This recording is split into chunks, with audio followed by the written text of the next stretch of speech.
Hey, everyone, Ludwig here. When Clint Eastwood stepped into one of LA's most high-end restaurants, dressed in nothing more than a simple polo shirt and slacks, not a single soul recognized the legendary actor and director. That's when an arrogant waitress made the biggest mistake of her career, trying to kick out and embarrass a man she assumed was just some random older customer. What she didn't realize, Clint didn't just have a reservation, he owned the entire restaurant. And what happened next? It became a Hollywood legend. Because, in true Clint Eastwood fashion, he turned this moment into the most unexpected lesson on respect that restaurant had ever seen. It was a typical Friday evening at the Grand Oak. The newly renovated dining hall was buzzing with LA's elite, young tech moguls in designer suits, social media influencers snapping shots of their gold leaf desserts, and old money families upholding their long-standing traditions. Among them, sitting quietly in a corner, was a man dressed in a simple gray polo and casual slacks, sipping whiskey at his usual table. Most of the veteran staff knew exactly who he was. How could they not? But 6 months ago, when Clint Eastwood quietly bought the Grand Oak, he had given them one strict instruction: treat him like any other customer during his regular quality checks. He believed that the true mark of a great restaurant wasn't in how it treated celebrities, but in how it treated everyday people.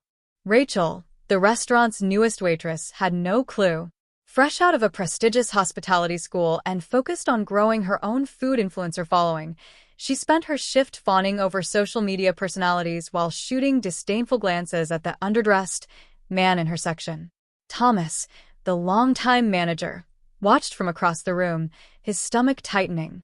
He'd seen that look in Rachel's eyes before, the same one she gave last week to a retired surgeon who dared to wear loafers instead of formal shoes. But tonight, her judgment would come with consequences she never saw coming. As Rachel's heels clicked toward Clint's table, Thomas held his breath. The veteran staff stiffened, sensing the calm before the storm.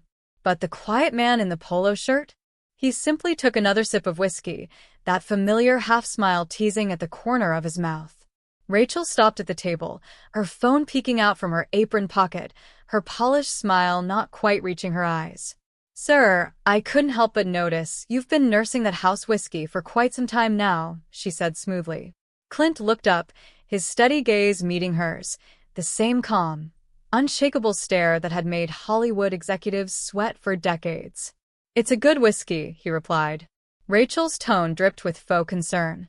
"Perhaps you'd be more comfortable at the bar? We have several reserved parties coming in for this table." She gestured toward the pristine white tablecloth. "This section is typically for dining guests." Nearby, a young busboy named Miguel overheard the exchange. Having immigrated from Mexico 2 years ago, he worked tirelessly to support his family, and he knew exactly who this man was. He'd grown up watching Clint Eastwood films with his father. His grip tightened around the bus tub, fighting the urge to speak up. "I'm comfortable here," Clint said simply, taking another measured sip. Rachel's smile faltered. She glanced at her watch, then at a group of tech executives waiting by the host stand. "Sir, our executive chef prepares a very exclusive menu." She paused, her eyes flicking over his casual attire. "The prices," she trailed off meaningfully. At the next table, an older couple, regulars for 20 years, shifted uncomfortably. The husband started to speak up, but his wife placed a gentle hand on his arm. She recognized that look in Clint's eyes, the same look that had preceded some of cinema's most unforgettable moments. "I'm aware of the prices," Clint said quietly, his gravelly voice carrying effortlessly across the room. "And the chef's work." Rachel's polished facade cracked. Irritated now, she pulled out her order pad. "Well then, sir, shall I explain our menu slowly for you?" The last word carried an unmistakable jab at his age. Miguel, still nearby, clenched his jaw.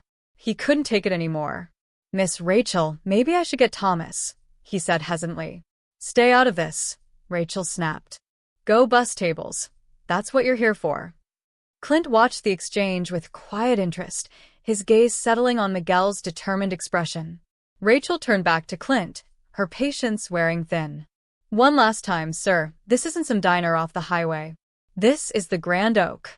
Maybe back in your day, things were different, but now we have standards. The room fell silent. Clint set his whiskey down, not abruptly, not angrily, just slowly, deliberately. Yet somehow, that small movement commanded more attention than Rachel's outburst. A few older patrons recognized it, the same measured calm that had preceded some of film's most legendary showdowns. In my day, he repeated, one eyebrow arching slightly. Yes. Back when people could just waltz in anywhere, wear whatever they wanted, order the cheapest drink, and take up space meant for real customers. Rachel had fully committed now, months of bottled-up frustration spilling out. Times have changed. This is a luxurious place for people who appreciate modern luxury. Miguel had stopped pretending to clear tables. Behind him, Thomas was speed-walking across the room, realizing too late that this situation was way out of control. Modern luxury, Clint murmured, as if testing the words. And what exactly does that mean to you, Rachel? Rachel blinked. She wasn't wearing a name tag, but brushed it off. It means understanding that some places aren't for everyone. She gestured toward the group of entrepreneurs snapping selfies with their desserts. They get it. They respect what the Grand Oak stands for. They're not here pretending to be something they're not. The irony in her words was almost too thick to ignore. Clint leaned back, that knowing smirk returning. Pretending, huh? Interesting choice of words. Rachel's patience snapped. Look, she said sharply. I've tried to be polite, but you clearly don't belong here. This isn't some set from one of your old cowboy movies. This is a prestigious establishment. And I won't let you ruin the experience for our real guests. A horrified silence blanketed the restaurant. Thomas froze mid-step. Miguel dropped his bus tub with a loud crash. The older couple at the next table gasped. But Clint? He didn't even blink. Instead, he casually pulled out his phone.